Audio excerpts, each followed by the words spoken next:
साथियों नमस्कार, मैं उपेंद्र यादव। ये दौलतपुरा थाना के बाहर मैं अभी आया था, एफआईआर की कॉपी लेकर आया था और मुकदमा दर्ज जो हुआ था उस संबंध में मैं आया था। अभी मेरे पीछे थाना है, दौलतपुरा थाने के बाहर से यह है, लाइव है सीधा। और मैं यहाँ पहुँचा था, जो मुकदमा दर्ज किया गया था, जो एफआईआर नंबर है, जो ये मुकदमा जो दर्ज हुआ था उस संबंध में मैं पूछा था। 11 नंबर एफआईआर है 2022 वर्ष में।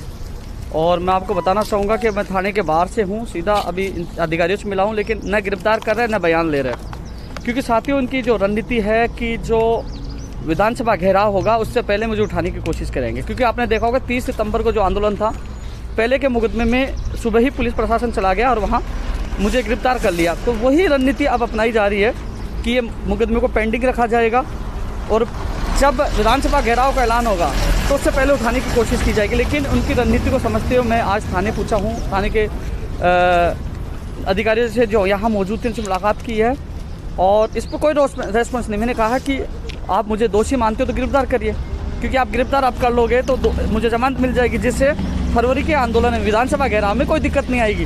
लेकिन साथियों आप रणनीति समझ सकते हो, मेरे पीछे ये थाना है, आप रणनीति समझ सकते हो। ये मुकदमा दर्ज करके पेंडिंग इसलिए रखा गया है कि विधानसभा घेराव नहीं हो। इस आंदोलन को रोकने के लिए मुकदमा ज़बरदस्ती दर्ज किया गया है। 40 से 50 लोग बड़ी संख्या नहीं हो, ग्रामीण में 100 लोग चाहिए।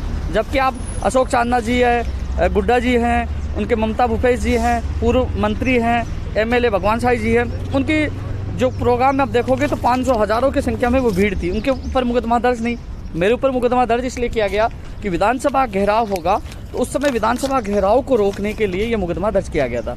ये एफआईआर की कॉपी लेके पूछा हूँ। पीछे थाना का नज़ारा आप देख लीजिए। अधिकारियों से मैं मिल के आया हूँ, लेकिन कोई भी एक्शन लेने के लिए तैयार नहीं। मैंने कहा गिरफ्तार कर लीजिए, गिरफ्तारी देने के लिए मैं पहुँचा था, इन्होंने कोई गिरफ्तारी नहीं की, न बयान लिए है। और ये केवल मुकदमे को पेंडिंग रखकर विधानसभा घेराव को विफल करने की एक षड्यंत्र है। लेकिन यह षड्यंत्र कामयाब नहीं होगा। मैं वापस फिर आऊँगा। उन्होंने वापस मुझे 25-26 तारीख को आने के लिए कहा है, लेकिन कोर्ट में भी जाऊँगा और उन नेताओं के खिलाफ भी मुकदमा दर्ज होना चाहिए जो कोरोना गाइडलाइन का उल्लंघन कर रहे हैं। मैं यहाँ से निकल रहा था, मैं कुछ साथियों से मिला, वो पीड़ित थे, उनकी बात सुनी, बेरोजगारों की बात सुनना कोई गुनाह नहीं है। मुकदमा दर्ज कर दिया, चलो स्वागत है, इन्होंने मुकदमा दर्ज किया, लेकिन उसके ऊपर कार्रवाई होनी चाहिए, गिरफ्तारी होनी चाहिए। गिरफ्तारी देने में थाना आज पूछा हूँ, दौलतपुरा थाना जो मेरे पीछे है, मैं जाकर अधिकारियों से मिला हूँ और गिरफ्तार नहीं किया गया, क्योंकि ये जानबूझकर मामले को पेंडिंग रखना चाह रहे हैं। लेकिन पुनः मैं इंचार्ज साहब अभी मौजूद नहीं है, इंचार्ज साहब से वापस मैं मिलूंगा और चाहता हूं कि आप गिरफ्तार करिए, जिससे जमानत मेरी अभी जनवरी में हो जाए, जिससे फरवरी विधानसभा घेराव में कोई भी समस्या का सामना हमें नहीं करना पड़े। जिस प्रकार 30 सितंबर को जो हरकत की गई थी कि जो गिरफ्तार कर लिया गया था आंदोलन से पहले ही, ऐसी षड्यंत्र एक बार फिर रचा गया है। लेकिन ये षड्यंत्र कामयाब नहीं होगा और न्यायालय का भी सहारा लूँगा क्योंकि मैं मुकदमे और जेल से डरने वाला नहीं हूँ, न साजिशों से डरने वाला। लेकिन उस समय समस्या का सामना नहीं करना पड़े, क्योंकि अचानक घर से गिरफ्तार करके उस आंदोलन को विफल ना कर दे, इस डर के मारे मैं यहाँ पूछा हूँ कि उस विधानसभा घेराव को कामयाब करना है।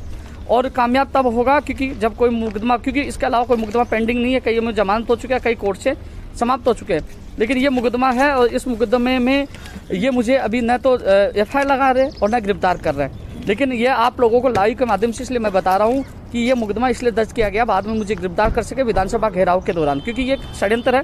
लेकिन इस षड्यंत्र को कामयाब नहीं होने देंगे साथियों। अब थाने से मैं निकल रहा हूँ क्योंकि इन्होंने साफ मना कर दिया गिरफ्तारी के लिए, और जल्दी ही इस मामले को लेकर मैं कानूनी कार्रवाई करूंगा और वकीलों से राय लूंगा और आगे की जो दोबारा एक बार पुनः मैं पहुंचूंगा।